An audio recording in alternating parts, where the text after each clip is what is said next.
Halo teman-teman, kali ini saya akan membahas drama Cina yang berjudul Skip a Beat.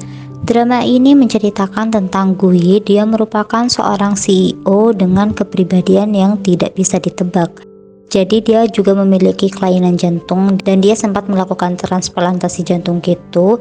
Dia juga mengalami kecelakaan, di mana dari kecelakaan mobil yang dialaminya ini dia memiliki kepribadian yang susah ditebak. Jadi kadang dia tuh baik, kadang juga dia menjadi sangat pemarah dan sangat jahat gitu teman-teman. Nah, salah satu orang yang berhasil menjadi asisten dia adalah Xiao Jing. Lambat laun mereka berdua, jadi Xiao Jing dengan Gui ini mulai mengembangkan perasaan mereka, tetapi di awal-awal itu Xiao Jing yang berjuang sendirian gitu. Terus biasanya sikapnya si Gui ini ketus gitu teman-teman. Nah, setelah si Xiao Jing ini sempat hamil dan sempat keguguran juga, si Gui ini masih belum ada respon yang bener-bener merasa entah itu kasihan terhadap Xiao Jing kayak gitu, enggak teman-teman. Jadi dia tuh masih kayak ketus dan penuh amarah kayak gitu, sampai akhirnya Xiao Jing itu enggak tahan, terus akhirnya meninggalkan si Gui. Pas dia ditinggalkan oleh si Xiao Jing ini, Gui baru merasakan kehilangan dan juga dia baru merasakan perasaan yang sebenarnya kepada Xiao Jing. Nah, akhirnya dia yang mulai mengejar Xiao Jing. Jadi pas ini nih si Xiao Jing ini diculik gitu teman-teman. Terus si Gui ini mencoba untuk bisa menyelamatkan si Xiao Jing sampai dia rela mengorbankan dirinya sendiri. Karena itu dia merasa bersalah banget.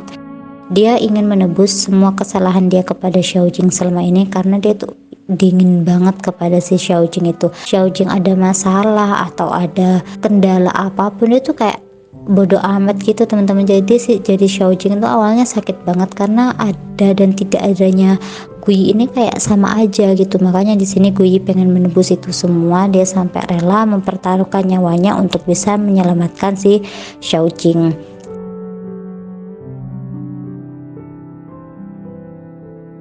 Dan demi pekerjaannya si Gui ini juga bela-belain datang ke kantor padahal kondisi dia sedang tidak baik-baik saja, untuk menemui koleganya dan untuk melindungi si Xiao Jing, karena kalau misalnya dia itu tidak datang ke kantor, si Xiao Jing ini bakal dalam masalah.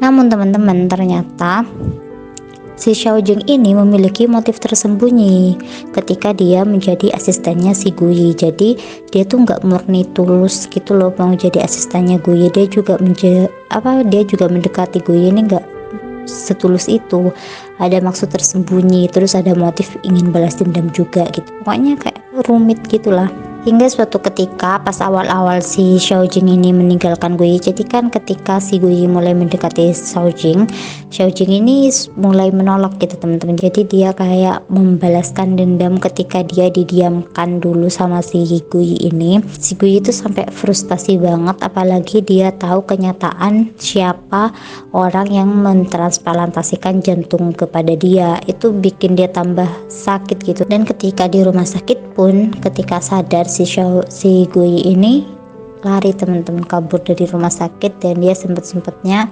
pergi untuk menemui si Xiao Jing. Meskipun ketika bertemu dengan Xiao Jing dia tuh menerima penolakan lagi, hingga akhirnya dia tuh pingsan dan dokter mengatakan bahwa kondisinya itu semakin kritis gitu, sampai dia nggak mau makan berhari-hari.